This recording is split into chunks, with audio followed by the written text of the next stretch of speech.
Chapter 54.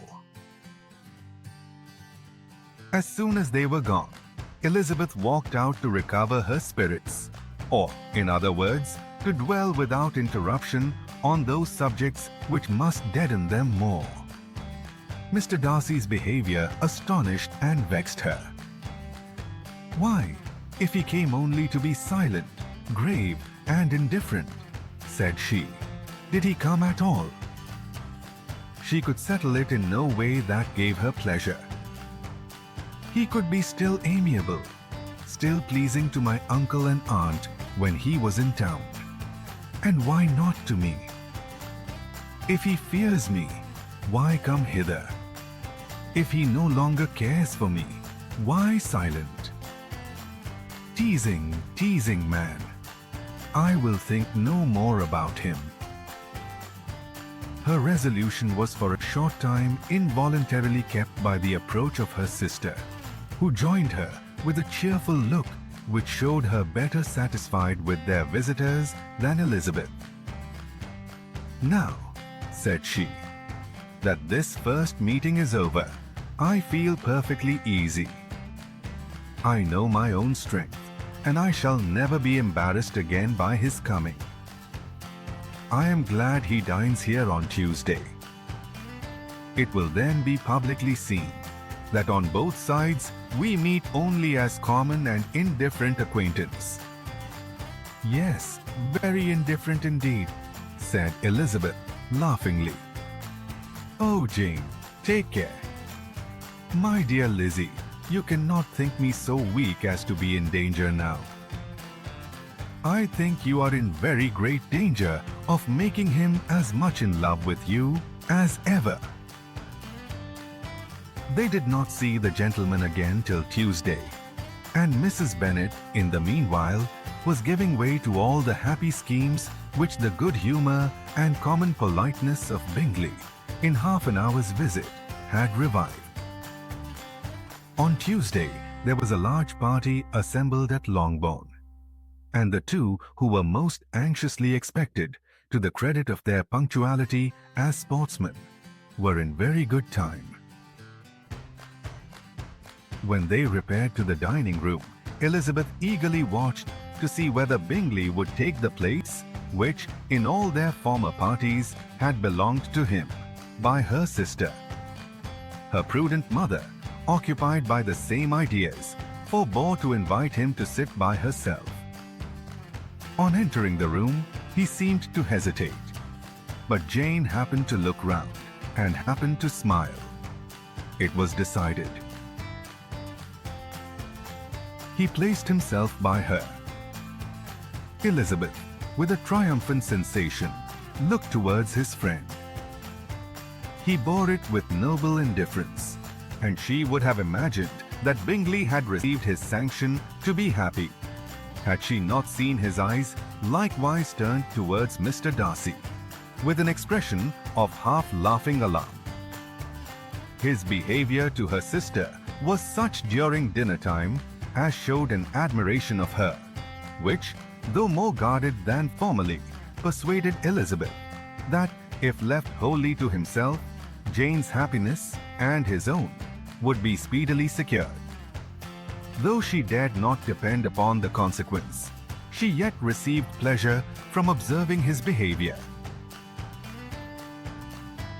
It gave her all the animation that her spirits could boast, for she was in no cheerful humor. Mr. Darcy was almost as far from her as the table could divide them. He was on one side of her mother. She knew how little such a situation would give pleasure to either, or make either appear to advantage.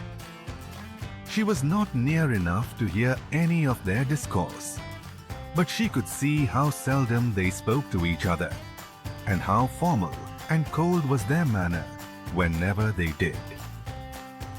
Her mother's ungraciousness made the sense of what they owed him more painful to Elizabeth's mind, and she would, at times, have given anything to be privileged to tell him that his kindness was neither unknown nor unfelt by the whole of the family.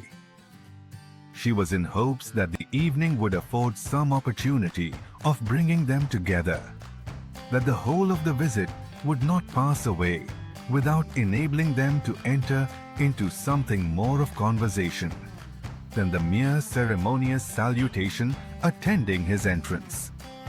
Anxious and uneasy, the period which passed in the drawing room before the gentleman came was wearisome and dull to a degree that almost made her uncivil.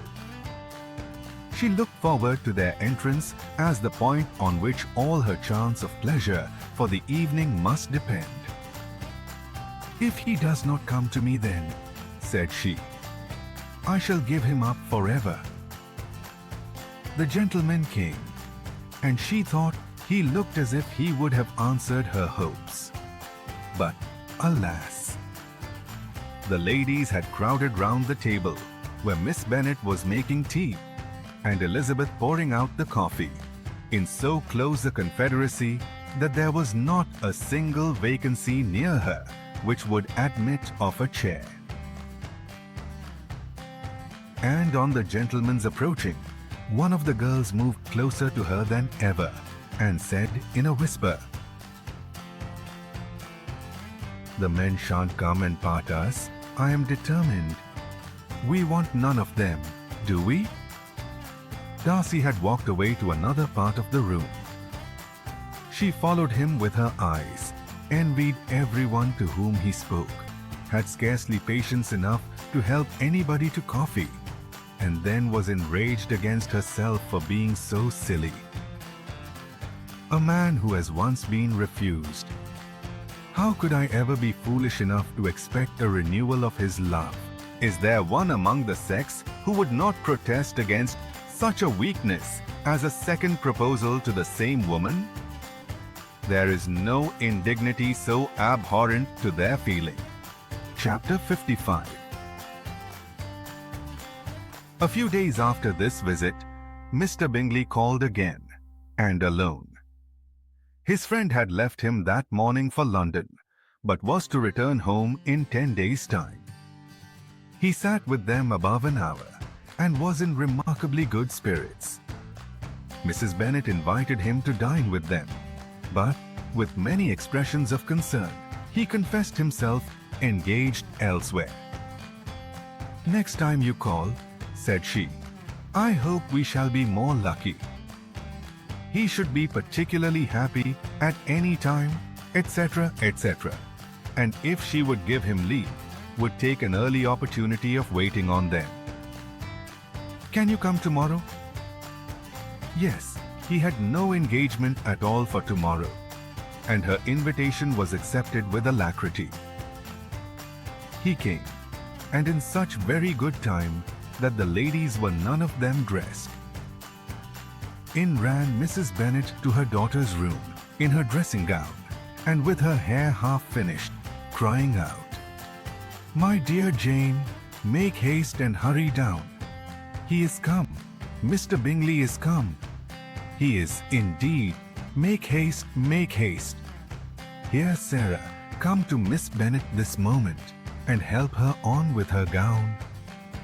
Never mind Miss Lizzie's hair." "We will be down as soon as we can," said Jane.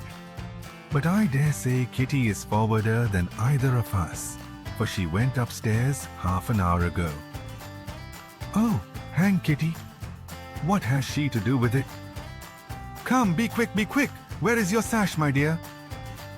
But when her mother was gone, Jane would not be prevailed on to go down without one of her sisters. The same anxiety to get them by themselves was visible again in the evening. After tea, Mr. Bennet retired to the library, as was his custom, and Mary went upstairs to her instrument. 2 obstacles of the 5 being thus removed, Mrs. Bennet sat looking and winking at Elizabeth and Catherine for a considerable time, without making any impression on them. Elizabeth would not observe her, and when at last Kitty did, she very innocently said, "What is the matter, Mamma? What do you keep winking at me for? What am I to do?" Nothing, child. Nothing. I did not wink at you. She then sat still 5 minutes longer, but unable to waste such a precious occasion, she suddenly got up and saying to Kitty, "Come here, my love, I want to speak to you," took her out of the room. Jane instantly gave a look at Elizabeth, which spoke her distress at such premeditation and her entreaty that she would not give in to it. In a few minutes, Mrs. Bennet half opened the door and called out, "Lizzie, my dear, I want to speak with you." Elizabeth was forced to go. "We may as well leave them by themselves, you know," said her mother as soon as she was in the hall. "Kitty and I are going upstairs to sit in my dressing room." Elizabeth made no attempt to reason with her mother, but remained quietly in the hall till she and Kitty were out of sight, then returned into the drawing room. Mrs. Bennet's schemes for this day were ineffectual. Bingley was everything that was charming, except the professed lover of her daughter. His ease and cheerfulness rendered him a most agreeable addition to their evening party, and he bore with the ill-judged officiousness of the mother, and heard all her silly remarks with a forbearance and command of countenance particularly grateful to the daughter. He scarcely needed an invitation to stay supper, and before he went away, an engagement was formed, chiefly through his own and Mrs. Bennet's means, for his coming next morning to shoot with her husband.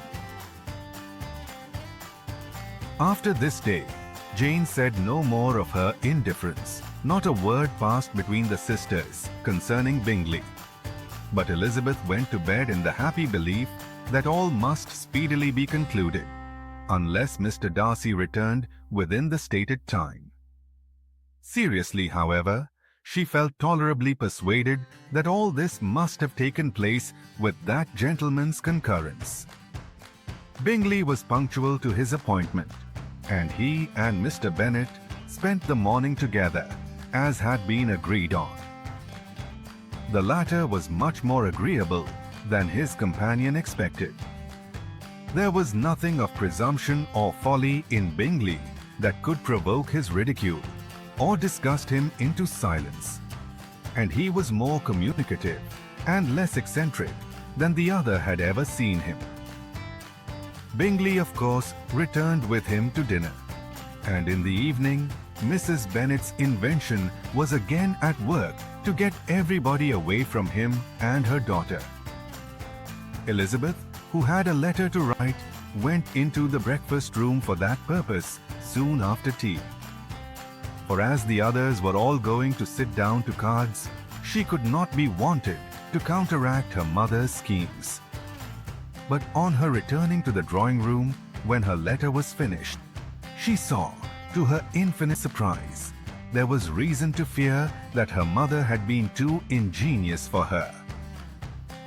On opening the door, she perceived her sister and Bingley standing together over the hearth, as if engaged in earnest conversation.